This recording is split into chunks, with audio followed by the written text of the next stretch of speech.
3 juin, et ce propos autour de cette phrase ce matin-là.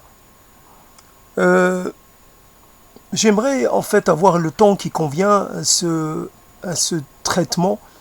Je ne sais pas si je vais l'avoir. Et un côté, déjà, ce matin-là, en fait, je veux parler de ce matin-ci, mais c'est bizarre. J'installe déjà le matin qui se déroule. En tout cas, pour moi, je suis encore dans le matin, même si ça va être bientôt le début de l'après-midi, en rapport avec l'heure de mon lever. Donc, je suis encore dans un état un peu brumeux et avec un vestige, avec les vestiges du sommeil, quelque chose comme cela. Donc je suis encore dans le matin, mais je le traite comme s'il était déjà passé. Comme je fais de l'évocation de quelque chose qui est encore tout à fait réel, concret et en train de se faire. C'est paradoxal, ce type. Donc si je dis ce matin-ci, ça passera pas. C'est pas aussi joli que ce matin-là. Ce matin-là, il y avait comme une sensation. La sensation que quelque chose de bien allait se passer, allait se produire. Ce matin-là, le ciel était un peu triste, un peu gris, un peu comme s'il faisait un peu la tête. Le ciel a décidé d'être capricieux, il a décidé de la jouer un peu ronchon. Tiens, ce matin-là, je te prive de soleil. Comme ça. Pourquoi? Je te le dirai plus tard. Je t'en donnerai la raison plus tard. Ce matin-là, les choses se passèrent comme d'habitude. On aimerait que cela change, que cela soit différent. Ce matin-là, l'espoir était dans l'air. L'attente était forte. L'attente de quelque chose, d'une nouvelle, d'un fait nouveau, d'une réalisation, de l'apparition de quelque chose, de l'émergence d'une idée lumineuse, du renversement du regard qu'on a sur les choses, un peu quelque chose dans l'émotionnel emphatique. Ce matin-là, il s'adressa comme il le fait souvent à l'absent. À l'absent, absent depuis très longtemps, et à l'absent qui s'est absenté depuis pas beaucoup de temps. Ce matin-là, il y a eu comme une sorte de tentation. La tentation de tout renverser, de tout renier, de tout faire disparaître. Je ne me laisserai plus avoir par le destin contraire. Je vais réagir. Je vais tout renverser, je vais tout réinstaller à ma façon, à la façon qui me convient. Ce matin-là, il chassa de son esprit toute nostalgie des choses. Il y a de ces nostalgies qui n'ont pas le droit d'exister, qui ne sont pas légitimes. Nostalgie de quoi d'ailleurs? D'une illusion? D'une rencontre qui n'a pas eu lieu? D'une promesse qui n'a même pas été énoncée? Ce matin-là, je s'est dit, il faudrait songer à se relever, à se trouver un bâton de marche, et puis à partir au loin, tout quitter pour mieux se retrouver, pour mieux se réaliser. Tout cela, toutes ces choses qui encombrent à la tête, qui encombrent le corps, toutes ces choses qui alourdissent la volonté, l'emprisonnent, l'encagent. Je suis le veilleur de mes vestiges. Je veille sur elles. Pourquoi faire? Quelle valeur ont-elles, ces choses-là? Pour que je reste là, à les regarder, à les protéger.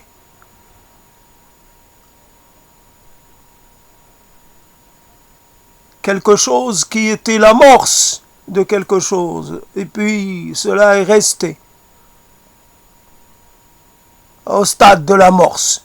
J'ai plein d'amorces. Partout j'ai amorcé, et pourtant, je n'ai rien remonté. Toujours du vide. Toujours rien. Faut croire que ma façon de faire est erronée, que je ne sais pas faire ou que je suis maudit d'une façon ou d'une autre. Ce matin-là, il se décida de dire adieu à quelque chose qui lui tenait pourtant, qui lui tenait beaucoup à cœur. Et pourtant, il se décida à l'exiler hors de lui. Va-t'en, allez, disparaît. Disparaît, tu n'aurais jamais dû exister. Disparaît parce que ton existence est contraire à toute raison, à toute logique.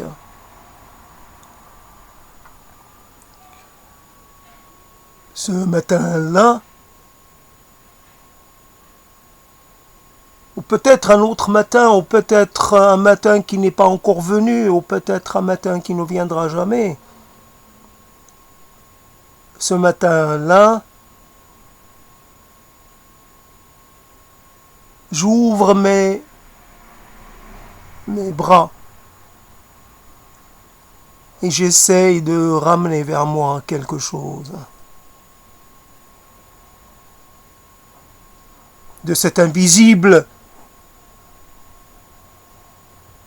qui est tout près de moi. Il y a peut-être un être là tout près. Je le serre tout contre moi, je le prends et je le serre. Cet être, je lui dis, bienvenue, bienvenue à toi.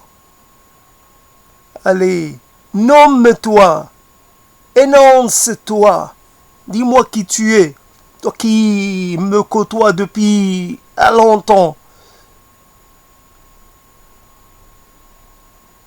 Rends-toi visible, j'ai besoin de toi. Tu m'as accompagné pendant tellement d'années que tu es la personne la plus proche.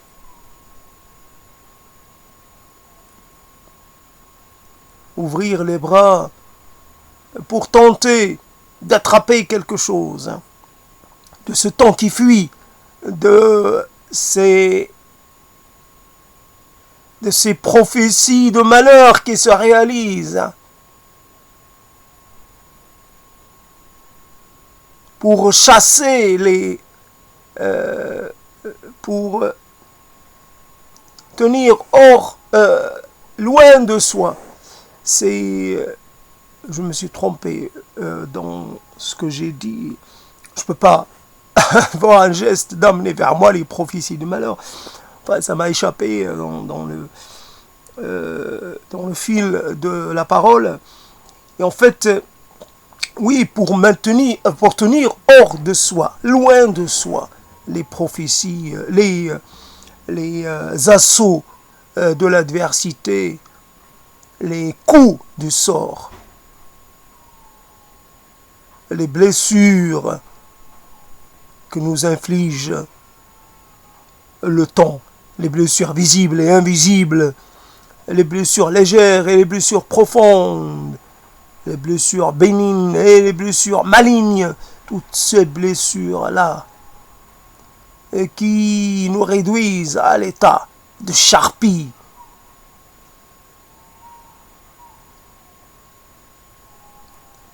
Ce matin-là, celle qui est restée pendant longtemps présente,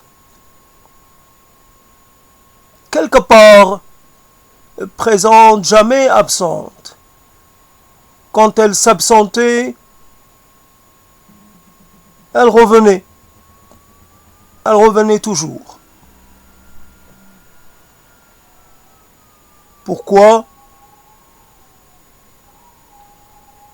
Elle revenait. Je la faisais revenir.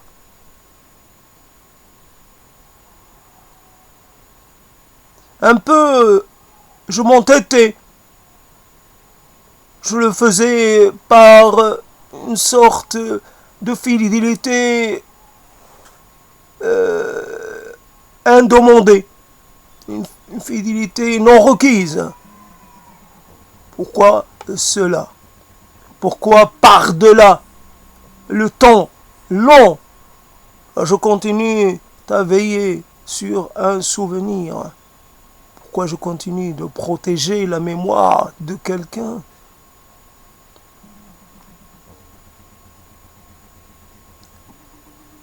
Comme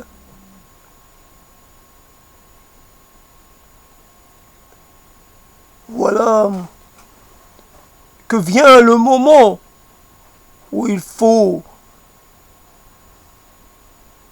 se débarrasser de cette adoration, de ce culte. Il faut le bannir. Je te bannis définitivement de ma mémoire. Je te sors définitivement du continent de mes évocations. Va totalement, part définitivement, ne reviens jamais. Toutes les portes te seront fermées. Va le plus loin possible, autant que tu pourras. Moi, je ne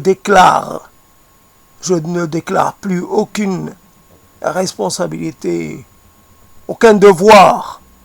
Je me libère de toi. Je me libère par la présente déclaration. En pleine conscience et en pleine souveraineté, je me sépare de toi et de tous ces instants pendant lesquels je t'ai côtoyé.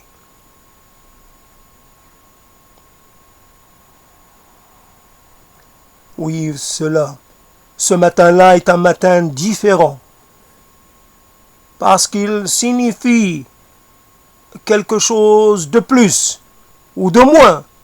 Il signifie quelque chose de toute façon. Il signifie que la liberté se gagne à la peine. Je gagne ma liberté en sacrifiant un lien,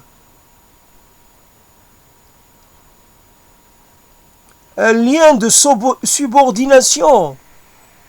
Tant que j'étais dans la fidélité, j'étais un subordonné. J'étais un subordonné. Aujourd'hui, je suis un être libre. Libre de vivre comme je l'entends, avec ce que je veux comme souvenir et comme mémoire et comme mémorialité.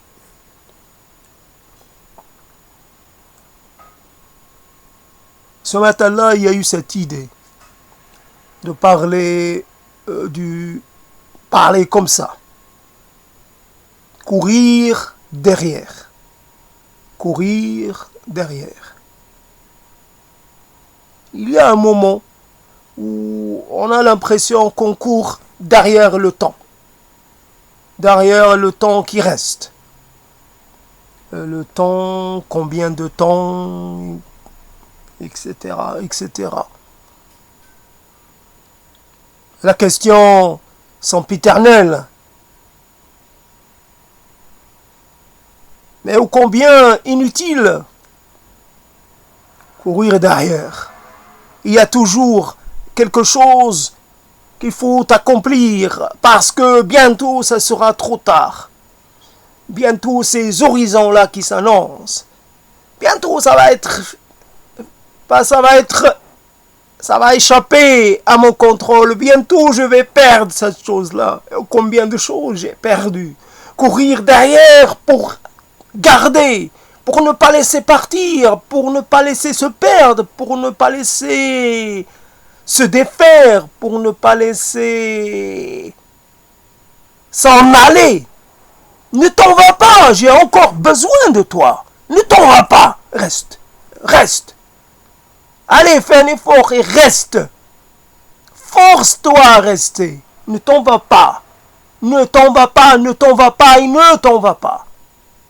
Je trouve que c'est criminel ce que tu veux faire. De partir. J'ai besoin de toi. Et contre toute raison et contre toute logique, j'ai besoin que tu vives le plus longtemps possible, que tu sois le dernier homme sur terre, peu m'importe, que tu survives à tous, peu m'importe. Voici quelque chose, courir derrière pour ne pas se retrouver très en arrière. J'ai perdu tant de choses. Il me reste si peu de choses que je me sens désemparé, que je me sens comme dévitalisé, comme rendu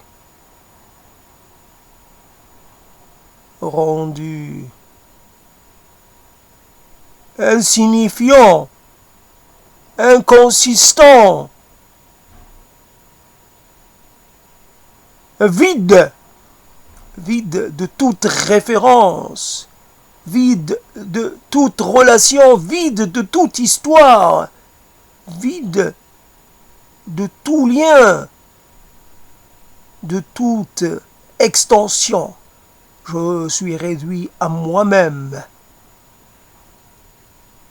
Je dois faire vivre et revivre toute une flopée de gens. Une infinité de gens. Tous sont partis. Et ils se sont est rendu. Ils se sont rendus injoignables. Il n'y a que moi. Il n'y a que moi, que mon être, pour tenter de les conserver de cette façon pitoyable, de cette façon désespérante. Ils sont morts et je dois me contenter de rares instants que j'ai passés avec eux, de rares souvenirs que j'ai conservés d'eux. Est-ce que je peux vivre? Est-ce que cela est suffisant pour pouvoir vivre encore 10, 15, 20 ans? Est-ce que je peux vivre de ces quelques minutes de souvenirs? Non, bien sûr que non. Courir derrière comme pour retenir les murs qui s'effondrent, au risque de les recevoir sur la tête, au risque d'être ensevelis dans leur chute.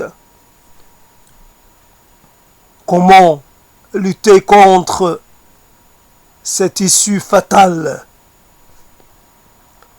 Comment rattraper quelque chose du temps, une partie du temps qui s'en est allé? Comment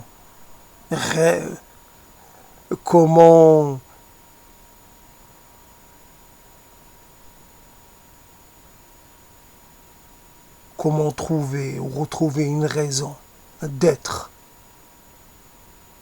malgré tout et contre tout et tous ces criminels, tous ces criminels abandonneurs, tous ceux qui se sont éclipsés de ma scène, qui m'ont laissé seul face au temps, face aux épreuves. Ceux qui ont trouvé des raisons pour justifier leur absence. Ceux qui se croient légitimes à dire qu'ils ont fait leur maximum, que mon sort ne les intéresse pas, que je leur souhaite bien plus que malheur que ce qui m'arrive à moi. Bien entendu, ce que tu fais subir à quelqu'un, tu le subiras à ton tour. Ne crois pas que parce que tu as pris une décision souveraine, que tu es maître de quelque chose, tu n'es maître de rien. Tout ce à quoi tu aboutis, ce n'est que du fatras. C'est du n'importe quoi. Nous sommes dans la même barque. Nous devrions être alliés contre la mort, contre le temps adverse et contre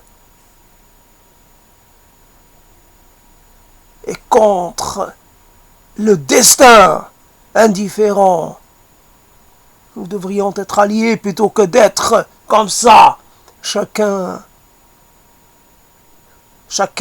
voyageant, chacun cheminant dans son propre ego, dans sa propre psyché. Nous devrions être ensemble là pour qu'on se dise pour qu'on se dise les phrases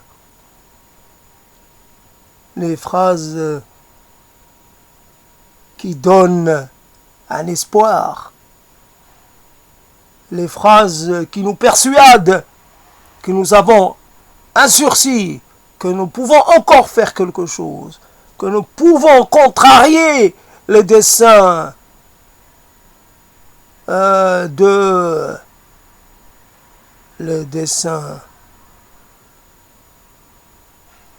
des forces invisibles, des forces obscures ou non obscures, de toutes ces forces qui nous gouvernent. Nous pouvons, pour un temps, échapper à leur loi.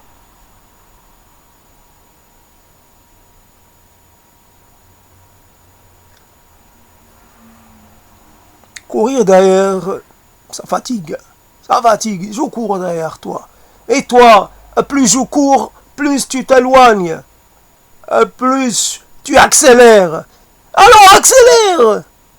Encore plus. Si tu veux, je peux te donner un coup de pied. Je peux t'aider à t'élancer encore plus loin. Contre qui tu cours? Pourquoi fais-tu tout cela? Pour t'éloigner de moi, pour être le plus à distance de moi. Me pose la question. Ça m'étonne, quelque part. Ça me laisse un peu songeur, ça me laisse... Dieu t'aidera. Je te souhaite de trouver de l'aide pour que dans ta fuite éperdue. Allez, fuis. Je suis un fléau. Je suis un risque pour toi. Un danger pour ton intégrité. Je te menace. Je porte atteinte à ton monde. À l'exquise vision que tu as du monde. Je suis un risque pour ton esthétique du temps, esthétique du monde.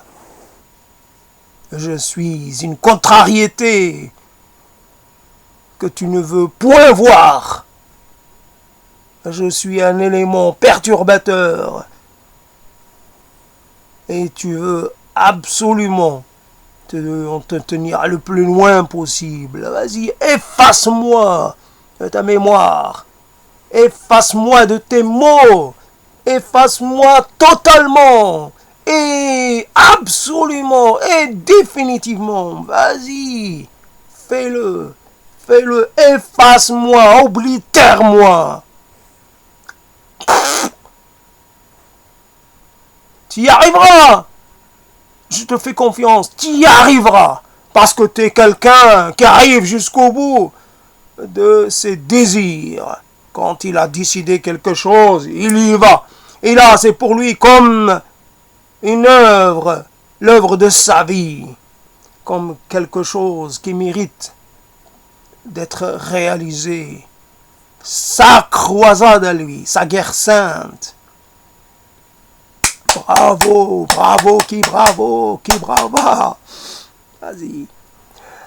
Là, donc le mot courir derrière, c'était en fait, j'ai mélangé deux propositions.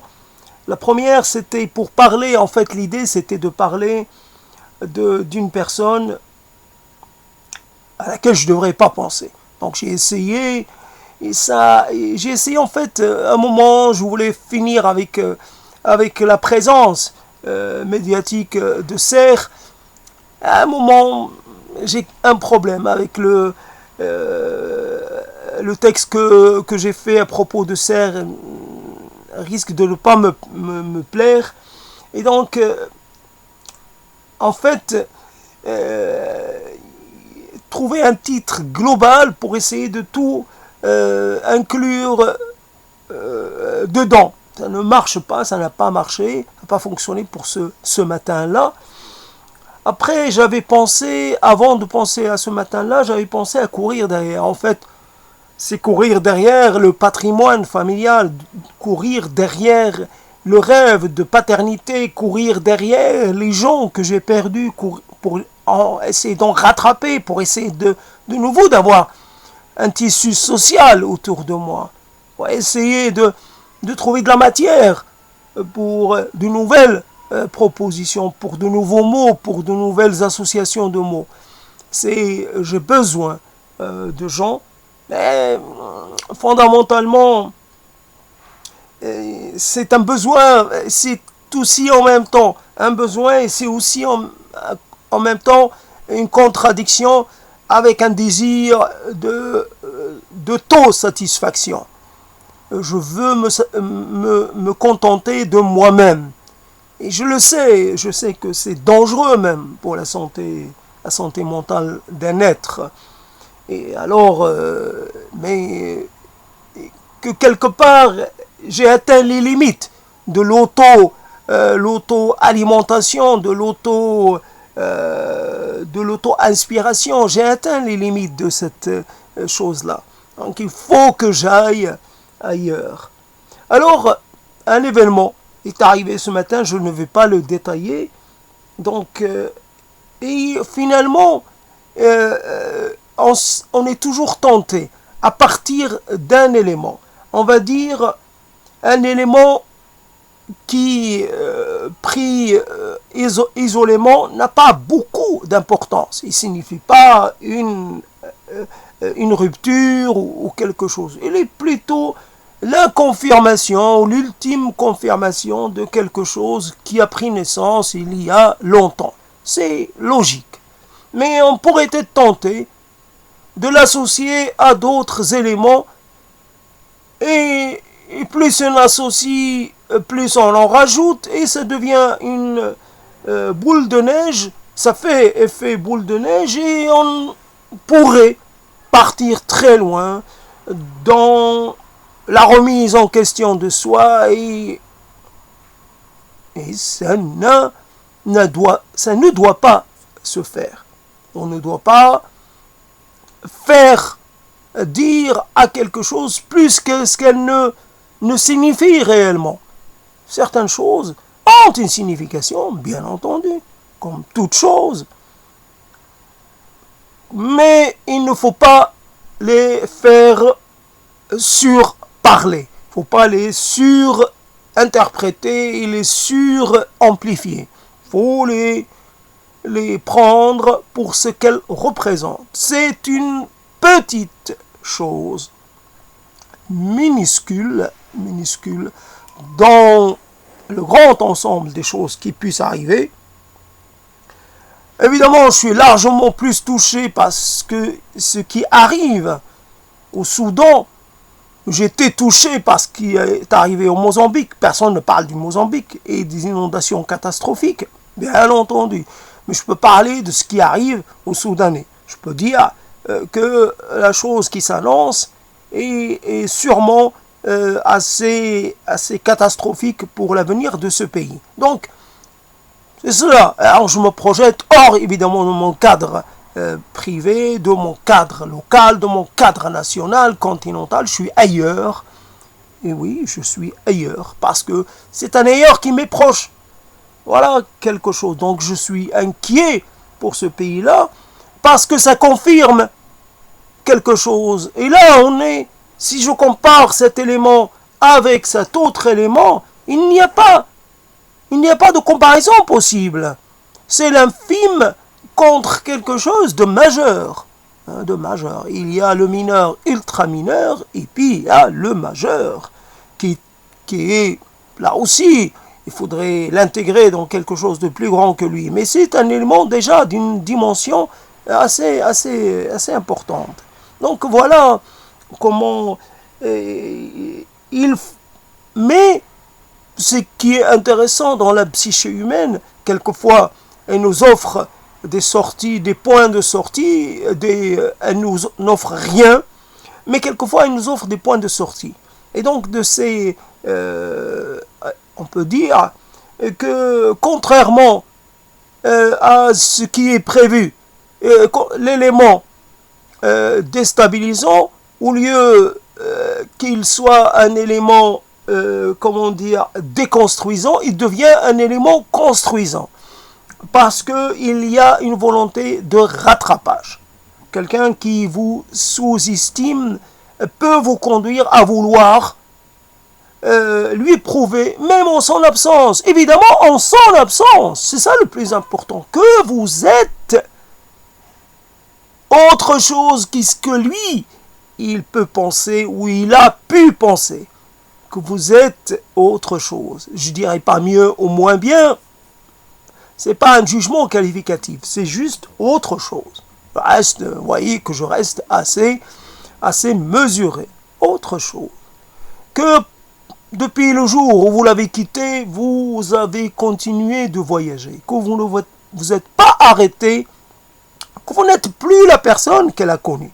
Ah donc, si, voilà la question. Et donc moi, je continue mon voyage avec les mots. C'est mon domaine. Je suis né dans les mots en arabe. Je continue dans les mots en français, mais je suis né dans les mots, je suis né dans l'élocution. C'est mon premier monde. Après le monde maternel, c'est le monde extérieur. Ça a été comme ça. Parler, lire, répéter, psalmodier. Ça a été toujours, tout le temps, ça a été cela. Donc, en relation avec des mots infamiliers, des mots étranges, des mots que je n'ai jamais compris jusqu'à maintenant, etc. Le monde des mots, avec évidemment des mots qui ont un caractère un peu différent des autres mots, mais qui restent au fond des mots. Les mots, ce sont des mots, qu'ils étaient dits par une autorité supérieure ou pas. Ce sont, dit non, qu'ils étaient inspirés par une autorité supérieure ou pas. Ce sont des mots, après tout. Mais les mots, évidemment, certains mots sont plus faciles à comprendre, à saisir que d'autres. Et évidemment, comment dire, donc je suis fidèle à moi-même dans cette histoire-là, dans cette filiation-là, je suis avec les mots. C'est ce qui me détermine, c'est ce qui me donne, comment dire, une raison d'être et d'exister. Je continue avec les mots et j'encourage tous les gens qui ont envie de le faire, parce que ne serait-ce que si on conseille aux gens de faire de l'exercice physique, parce que ça a des effets bénéfiques sur le corps, on peut conseiller aussi l'exercice des mots de façon orale. Je ne parle pas des mots écrits, les mots oraux, le texte oral tel que je le pratique moi, ou d'autres évidemment, le texte oral comme ça improvisé, et on a one shot, voilà, en une seule fois, un texte qui ne peut être rectifié ni repris, un texte dans son côté brut le plus possible, et voilà, et après on voit qu'on a musclé on voit l'effet, ça a un effet cognitif bien évident. Je me suis rendu compte que je pouvais mieux écrire après avoir commencé ce compagnonnage avec les mots, et d'ailleurs l'écriture me devenait encore plus facile qu'auparavant. Voilà un effet intéressant. Et puis on voit que la mémoire elle est revitalisée. Et puis on peut voir des conséquences, il peut y avoir des conséquences qu'on ne soupçonne pas. Voilà, on enrichit son vocabulaire, on ouvre un peu, comment dire, des régions qui étaient jusque-là inexplorées de son, je sais pas, de ces territoires de rêve, de ces territoires d'évocation, d'énonciation, peu importe. Mais en tout cas, voilà, pratiquer la gymnastique verbale est aussi indispensable. Un moment, on me disait quand j'étais petit, je lisais cela, le bon mental dans un bon corps, dans un mental sain, dans un corps sain. Et je pense que ça vient des Grecs, mais peu importe. Je la voyais en arabe. Corpo sane, je ne sais plus comment on dit en latin. En tout cas, on peut la renverser. Un corps sain dans un esprit sain. Voilà, en fait, le corps, la santé du corps dépend de la santé de l'esprit. En fait, ce sont des choses qui peuvent aller ensemble, qui peuvent converger. Donc, on pourrait faire de l'exercice physique, mais aussi de l'exercice mental. Et c'est cet exercice-là que je vous conseille de pratiquer, de ne pas avoir trop, vous sentir, comment dire, trop... vous sentir un peu en appréhension. Non, vous y allez, vous laissez vous laissez votre langue prendre le contrôle, et elle fera ce qu'elle a à faire. Elle parlera, elle inventera, elle utilisera les artifices qu'elle a en sa possession. Elle se débrouillera. Laissez votre langue se débrouiller et donnez-lui le contrôle, et elle fera quelque chose. Elle produira quelque chose. Après, cette chose va se transformer, va évoluer. On pourrait, ce qui est impossible à imaginer. Bien sûr, dans certaines circonstances, des gens ont parlé pendant des heures et des heures, mais en faisant des tas d'artifices. Alors que la langue, en n'étant pas dans la répétition, on peut tenir pendant des heures, en étant toujours à plus ou moins dans le même thème, et ce qui fait qu'on peut être étonné par ses propres capacités à verbaliser, et donc et à innover, et à écrire oralement. C'est de l'écriture orale, il ne faut pas l'oublier. C'est de la littérature orale, c'est de l'écriture orale, c'est de la rédaction orale. Ce n'est pas quelque chose de moins bien que l'écriture manuscrite. C'est de l'écriture. Et elle obéit aux règles de la clarté, aux règles de, comment dire, de la symétrie, aux règles de la progressivité. Elle traite les choses d'une façon, comment dire, cohérente. Elle traite des sujets, et elle essaie de rester concentrée sur le sujet qu'elle traite. Elle ne fait pas n'importe quoi. Elle est dans le respect des règles de l'écriture. Encore qu'on peut là aussi s'autoriser des libertés. On peut bien sûr s'autoriser des libertés, mais parce que c'est de la création, donc il peut y avoir des moments un peu chaotiques, mais un chaos toujours contrôlé, toujours, j'allais dire, un chaos organisé. Il ne s'agit pas de quelque chose qui va échapper à votre contrôle. Et vous n'allez pas vous retrouver à dire des choses totalement incompréhensibles, ou totalement déplacées, ou totalement, j'allais dire, sans aucun intérêt. Vous allez toujours dire des choses qui seront, que vous allez par la suite trouver acceptable, recevable, bien entendu. Comment dire, voilà tout ce que j'avais à dire pour le moment. Et c'est vrai que il y a des choses que certains maîtrisent mieux que d'autres, réussissent mieux que d'autres. On pourrait faire l'expérience de donner un exercice à un certain nombre de gens, il y a des gens qui vont le traiter mieux que d'autres. Peut-être c'est en rapport avec l'exercice, avec la nature de l'exercice. Si on décide d'un thème, il y a des thèmes qui parlent plus à certaines personnes qu'à d'autres. Mais il suffit de changer de thème pour voir ceux qui ont réussi, ceux qui ont excellé, se retrouver devenir moyens.